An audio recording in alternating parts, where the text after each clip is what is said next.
Hello students, good morning. कैसे हैं आप सभी? उम्मीद है आप सभी बहुत अच्छे होंगे। यदि आप क्लास 10 के स्टूडेंट्स हैं और आप अपने आप को मैथ में काफ़ी कमज़ोर फील करते हैं तो मैं केडी कुमार आपके लिए मैथ का एक ऐसा वीडियो लेकर आए हैं जो आपको कंफर्टेबल फील करने के लिए विवश और मजबूर कर देगा और आप अपने एग्ज़ाम में बेस्ट परफॉर्मेंस कर सकेंगे। इसके लिए आप मेरे चैनल विद्या वाटिका एजुकेशन को सब्सक्राइब करके वीडियो को लाइक करें और बेल आइकॉन को प्रेस करें ताकि जब भी मैं कोई वीडियो अपलोड करूं तो सबसे पहले आप तक पहुंचे और वीडियो को लास्ट तक जरूर देखें। तो आइए हम शुरू करते हैं। आज हम मैथ में ट्रिग्नोमेट्री के बेसिक कॉन्सेप्ट का अध्ययन करेंगे।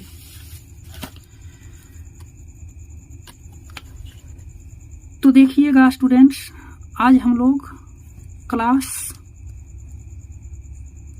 10 का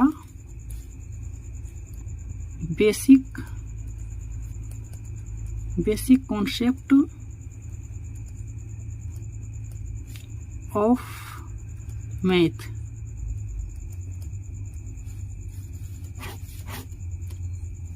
के बारे में पढ़ेंगे। तो आज हम स्टार्ट करते हैं ट्रिग्नोमेट्री।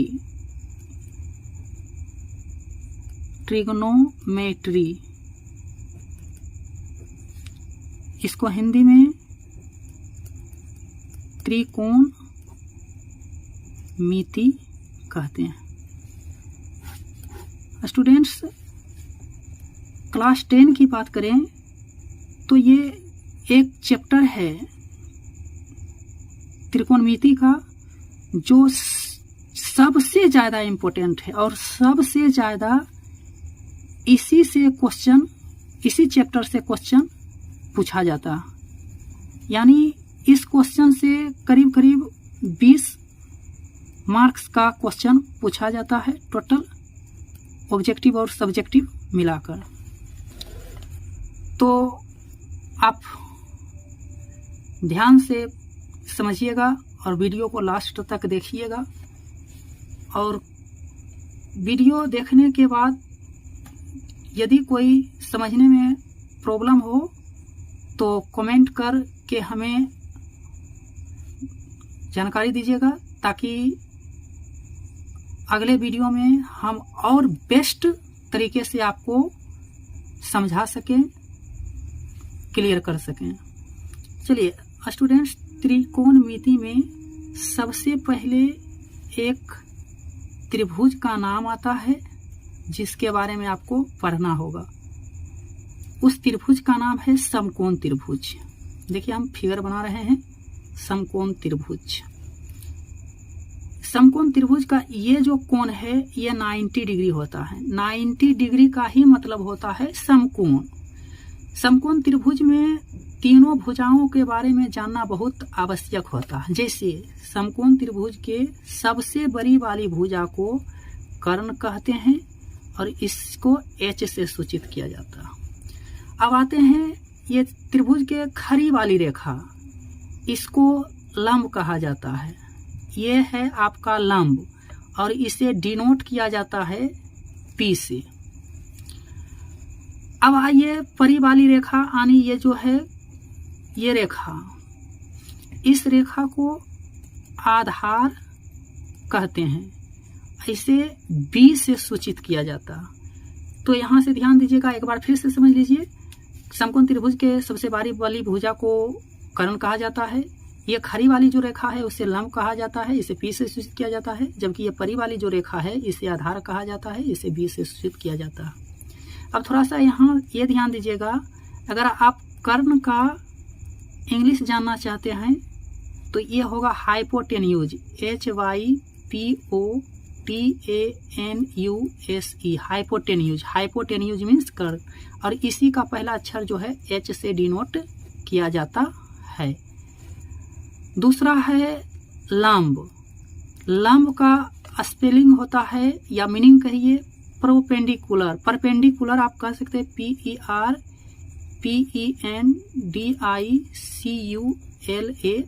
परपेंडिकुलर। इसे P से सूचित किया जाता है, जो कि हम यहाँ लिख दिए हैं। नेक्स्ट है आधार। ये रहा आधार। इसका इंग्लिश होता है, बहुत इजी है, बेस। बेस मतलब आधार। इसे B से सूचित किया जाता है, बेस। इसे B से सूचित किया जाता है। तो ये हो गया स्टूडेंट्स, इसका इंग्लिश भी जान लिए। अब आइए, समकोण त्रिभुज है तो त्रिभुज के बारे में कुछ बातें आपको ध्यान रखना होगा, जो आपको एग्जाम में ऑब्जेक्टिव के रूप में भी पूछ दिया जाता है। और जब आप एग्जाम देने जाएंगे तो वहाँ भी आपको इससे ऑब्जेक्टिव क्वेश्चन, डायरेक्ट इसी से ऑब्जेक्टिव क्वेश्चन देखने को मिलेगा। जैसे यहाँ से देखिएगा, किसी भी त्रिभुज के तीनों कोणों का योगफल 180 डिग्री होता है। 180 डिग्री होता है। इसको ध्यान रखिएगा, बार बार ये क्वेश्चन पूछता, चाहे त्रिभुज कोई भी हो, समकोण हो, न्यून कोण हो, अधिक कोण हो, कोई भी त्रिभुज हो, त्रिभुज के तीनों कोणों का योगफल हमेशा 180 डिग्री होता है। इस चीज को ध्यान रखिएगा। त्रिभुज में 3 कोण और 3 शीर्ष होते हैं। शीर्ष होते हैं, शीर्ष होते हैं। इसको समझिए। त्रिभुज में 3 कोण, ये तो स्पष्ट है कि कोण ए, कोण बी, कोण सी, ये 3 कोण स्पष्ट। अब शीर्ष की बात करें तो शीर्ष किसको कहते हैं, इसको जरा समझिए। जैसे यहाँ देखिए, कोण जो है उसके ऊपर वाले पार्ट को, ये जो नुकीला पार्ट है, इसी को शीर्ष कहा जाता है। तो यहाँ 1 2 3 ये 3 हो गया शीर्ष। चलिए आगे हम चलते हैं। समकोण त्रिभुज के बारे में ही हम लोग को अध्ययन करना है। अच्छा, एक और चीज देखिए, समकोण त्रिभुज में लंब और आधार बदल सकता है, यानी इंटरचेंज कर सकता है, बदल सकता है। लेकिन कर्ण की बात करें तो कर्ण जो है, कर्ण कभी नहीं बदलता है। नो इंटरचेंज, कभी नहीं बदलता है। इस चीज को यहाँ स्पष्ट कर लीजिए, क्लियर कर लीजिए। देखिए, ये चीज जो हम लिखे हैं काफी इम्पोर्टेंट है। यहाँ अधिकतर स्टूडेंट कंफ्यूज करते हैं, क्योंकि यहाँ कंफ्यूज करने की बात ही है। जैसे समकोण त्रिभुज में 3 भुजा होती है, लंब, आधार, कर्ण। तो यहाँ बात है लंब और आधार बदलता है, आपस में इंटरचेंज करता है। कभी कभी आपको जब सॉल्यूशन करिएगा हिसाब को, तो कभी कभी जो लंब रहेगा वो आधार बन जाएगा, जो आधार रहेगा वो लंब बन जाएगा, लेकिन कर्ण जो है वही के वही रहेगा।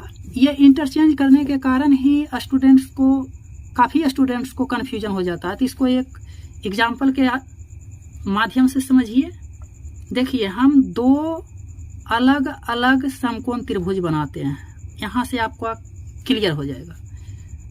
यहाँ एक त्रिभुज हम ले लिए ABC, यहाँ इस कोण को 90 डिग्री हम ले लिए। तो आप जानते हैं ये वाली जो भुजा है H है, और इस कोण को 90 डिग्री, इसको हम ले लिए थीटा, इसको हम ले लिए थीटा। मान लिए कि ये कोण का मान हो गया थीटा, तो ये तो हमेशा 90 डिग्री रहेगा ही, इसमें कोई शक की बात नहीं है। अब हम इस कोण को थीटा लिए, तो जिस कोण को थीटा लिया जाता है उसके सामने वाला होता है लंब। देखिए यहाँ से ध्यान दीजिएगा, सबसे पहले तो फिक्स है कि बड़ी वाली जो भुजा है, समकोण त्रिभुज के जो बड़ी वाली भुजा है वो कर्ण होगा, ये फिक्स है। अब बच गया लंब और आधार हमको चूज करना है। तो जिस कोण को थीटा माना जाता है उसके सामने वाली भुजा लंब होती है, और जो बच गया वो हो गया आधार। एक और त्रिभुज हम लेते हैं, इसका नाम अलग दे देते हैं। त्रिभुज देखिए इधर से भी आप बना सकते हैं, इधर से ही बना सकते हैं, उससे कोई दिक्कत नहीं है। इसका नाम दे देते हैं PQR। यहाँ नाम भी आप भी कुछ और भी नाम दे सकते हैं, PQR हम दिए, आप XYZ भी दे सकते हैं, कुछ भी नाम दे सकते हैं। अब हाँ, ये तो 90 डिग्री फिक्स है, रहेगा ही रहेगा, ये 90 डिग्री फिक्स है, चाहे आप किसी भी तरह से त्रिभुज बनाइए, एक को 90 डिग्री रहेगा ही।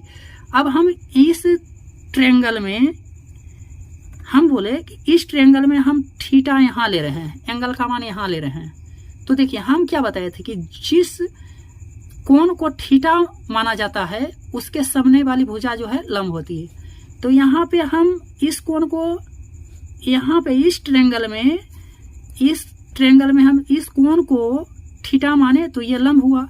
लेकिन दूसरे ट्रायंगल जो है PQR, इसमें हम P कोण को थीटा माने हैं, तो ये हो जाएगा लंब, ये हो गया लंब, और ये हो जाएगा आधार।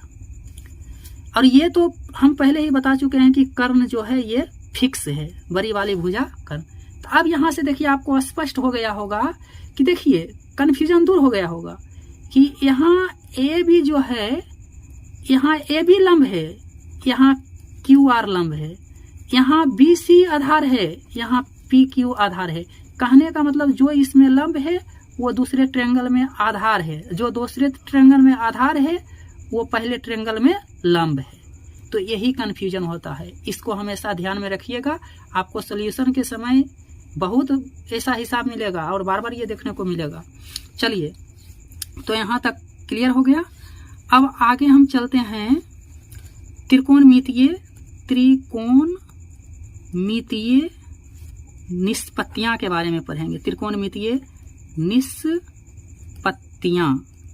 निष्पत्तियां या इसको त्रिकोणमितीय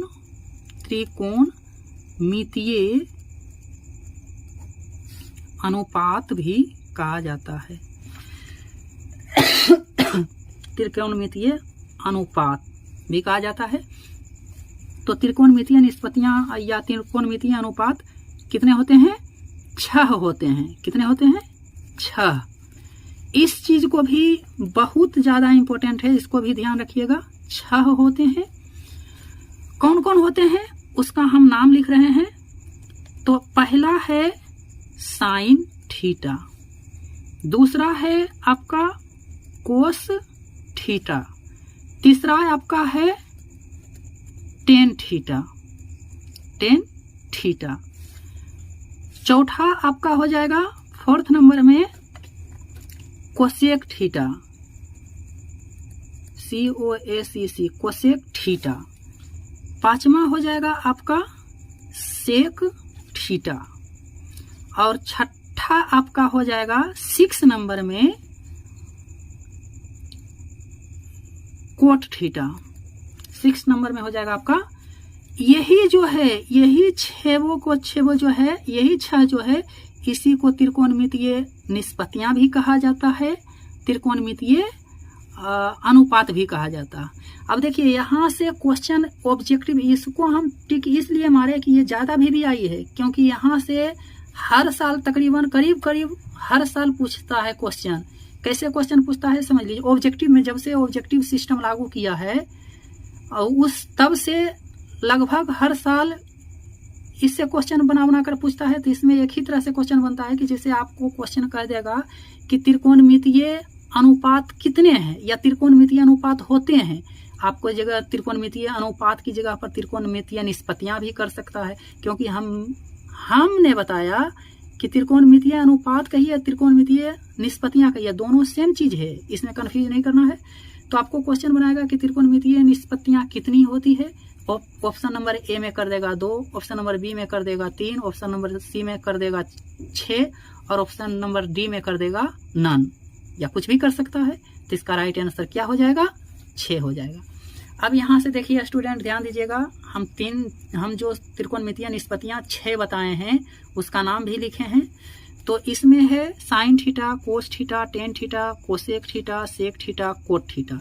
अब यहाँ से बात है कि थीटा क्या है। अगर बात करें थीटा के, तो थीटा क्या है? थीटा कोण है, थीटा कोण है। और इतना ही नहीं, थीटा के स्थान पर alpha, beta, gamma, delta, sine, phi, A, B, C, P, Q, are,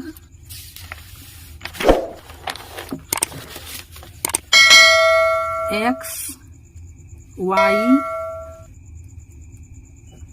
Z इत्यादि कुछ भी रह सकता है, कुछ भी रह सकता है। कैसे? तो समझिए एग्जाम्पल से। जैसे देखिए, हम त्रिकोणमितीय निष्पत्तियां में लिखाए हैं साइन थीटा, तो ये जरूरी नहीं है कि हर जगह साइन थीटा ही लिखा रहेगा। अभी कभी कभी आपको बुक में साइन थीटा रहेगा लिखा, कभी कभी साइन ए रहेगा, कभी कभी साइन एल्फा रहेगा या कोस बीटा रहेगा। तो ये देख रहे हैं, यही चीज ने हमने लिखे हैं कि थीटा क्या है, थीटा कौन है। यहाँ देखिए, यहाँ थीटा है, यहाँ थीटा के स्थान पर ए हो गया, यहाँ थीटा के स्थान पर एल्फा हो गया, यहाँ थीटा के स्थान पर बीटा हो गया। तो साइन कोस जो भी है वो तो रहेगा ही, लेकिन ये साइन कोस या जो भी है सेक कोसेक ये फिक्स है, लेकिन थीटा जो है फिक्स नहीं है, थीटा के स्थान पर कुछ भी हो सकता है। तो इसमें भी कंफ्यूजन नहीं होना चाहिए। यहाँ तक स्पष्ट और क्लियर हो गया होगा।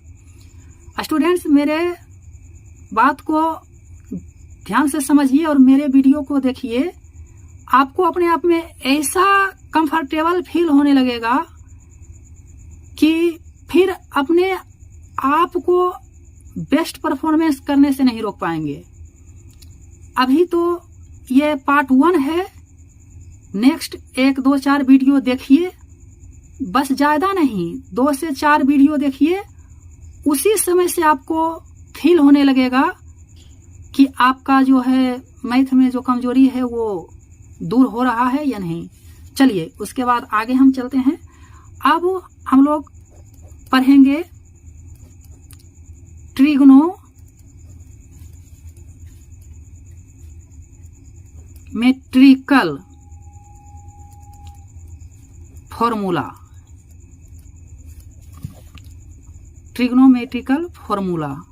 ट्रिग्नोमेट्रिकल फॉर्मूला के बारे में पढ़ेंगे।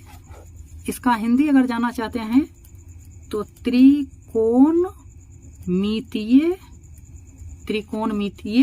सूत्र, इसके बारे में यहाँ ध्यान दीजिएगा स्टूडेंट्स, और इसको काफी कॉन्सेंट्रेट होकर के समझिएगा। जैसे अगर ये समकोण त्रिभुज है, मान लिया जाए PQR, कुछ भी नाम दीजिए, उससे कोई दिक्कत नहीं है। तो हम बताए कि ये कर्ण होती है, ये भुजा कर्ण होती है। अगर यहाँ थीटा लेंगे तो ये लंब हो जाएगा और ये आधार हो जाएगा। तो देखिए, जब आप हिसाब को सॉल्यूशन करिएगा तो उस वक्त मान लिया जाए कि लंब के मान दे दिया 3 और कर्ण के मान दे दिया, आधार के मान दे दिया 4, तो कर्ण गायब कर देगा। कभी क्या करेगा, कर्ण देगा, आधार देगा, लंब गायब कर देगा। कभी क्या करेगा, आधार लंब दे देगा, आधार दे देगा, कर्ण तो गायब कर ही दिया है। तो इस तरह से कभी कभी तीनों भुजा दे देगा और तब आपको सॉल्यूशन करने के लिए कहेगा। तो यदि त्रिभुज के तीनों भुजा में से कोई भुजा गायब कर दिया तो सबसे पहले आपको त्रिभुज के जो गायब किया है भुजा उसका मान निकालना होगा और तब जाकर के आप हिसाब को सॉल्यूशन कर पाएंगे, हल कर पाएंगे। तो जैसे देखिए, अगर यहाँ मान लिया जाए कि कर्ण को गायब किया है, एच को गायब किया है, तो एच के लिए फॉर्मूला होना चाहिए ना। एच कैसे निकलेगा, एच कैसे निकलेगा, तो इसके लिए फॉर्मूला चाहिए। तो एच निकालने के लिए यानी कर्ण निकालने के लिए फॉर्मूला होता है √p² plus b²। Very simple formula. अगर मान लिया जाए कि लंब दे दी, कर्ण दे दिया है, आधार दे दिया है, लंब गायब कर दिया है, लंब अगर गायब कर दिया है तो इसको भी निकालने के लिए एक फॉर्मूला है। तो ये हो जाएगा √h² माइनस b²। अब मान लिया जाए कि लंब कर्ण दे दिया, आधार गायब कर दिया, आधार गायब कर दिया, तो आधार को निकालने के लिए भी फॉर्मूला है √ ये हो गया, क्या हो जाएगा, h² माइनस p²। कहने का मतलब है, यहां से समझिए, फिर से इसको क्लियर कीजिए कि अगर कर्ण गायब कर दिया तो कर्ण निकालने के लिए हम फॉर्मूला लगाएंगे h बराबर √p² प्लस b²। कहने का मतलब है कि लंब के स्क्वायर और आधार के स्क्वायर को जोड़ करके रूट से बाहर करेंगे तो वो निकल जाएगा कर्ण का मान। लंब अगर निकालना हो तो कर्ण के स्क्वायर में से आधार को स्क्वायर घटा करके रूट से बाहर जब निकालेंगे तो वो निकल जाएगा लंब का मान। अगर हमको आधार निकालना है तो कर्ण के स्क्वायर में से लंब के स्क्वायर को घटाकर रूट से जो बाहर निकलेगा वो वैल्यू हो जाएगा आधार का। तो ये तीनों फॉर्मूला जो है तीनों त्रिभुज के भुजा निकालने के लिए है। अब चलते हैं जो त्रिकोणमितीय फार्मूला है, त्रिकोणमितीय निष्पत्तियां हैं, उसका भी अलग अलग फार्मूला है। जैसे मान लिया जाए एक नंबर में आपका था साइन थीटा, तो साइन थीटा का फार्मूला होता है p/h। 2 नंबर में था आपका कोस थीटा, तो कोस थीटा का फार्मूला होता है b/h, आधार बटा कर्ण। और 3 नंबर में जो था आपका वो था टेन थीटा। टेन थीटा का फार्मूला होता है लंब बटा आधार यानी p/b। अगर स्टूडेंट्स आपको 3 फार्मूला भी याद है तो इसी को आप उलट दीजिए, 6 फार्मूला याद हो जाएगा। लेकिन 3 फार्मूला कन्फर्म याद करिए। स्टूडेंट्स एग्जाम की तैयारी करते हैं, एग्जाम काफी नजदीक आ जाता है, यहाँ तक कि एग्जाम देते समय भी अगर कोई स्टूडेंट्स, बहुत सारे स्टूडेंट्स ऐसे होते हैं कि जिसको फार्मूला पूछ दिया जाता है तो फार्मूला में गड़बड़ा जाते हैं। तो फार्मूला देखिए, कहा जाता है स्टूडेंट्स कि जिस विद्यार्थी का फार्मूला पर पकड़ नहीं है उसका मैथ अच्छा नहीं हो सकता। अगर मैथ को आप मजबूत करना चाहते हैं तो फार्मूला को याद रखिए और कैलकुलेशन मजबूत रखिए और उसके साथ फार्मूला पर सेट करने के लिए, फार्मूला पर पुट करने के लिए सीखिए। तो अगला है, जैसे 3 यह हो गया। चौथा है आपका त्रिकोणमितीय निष्पत्तियां कोसेक थीटा। कोसेक थीटा इसी को उलट दीजिए तो ये हो जाएगा h/p। फिर है 5वां है आपका सेक थीटा। सेक थीटा का फार्मूला होता है h/b। और 6ठा जो है वो है कोट थीटा। कोट थीटा का फॉर्मूला होता है b/p। देखिए, मेरा सलाह है स्टूडेंट्स कि इसको पूरी तरह से याद कर लीजिए, कहीं कोई किंतु परंतु नहीं। अगले वीडियो लेकर के आते हैं हम, तब तक मस्त रहिए। तो आज का वीडियो यहीं तक, धन्यवाद।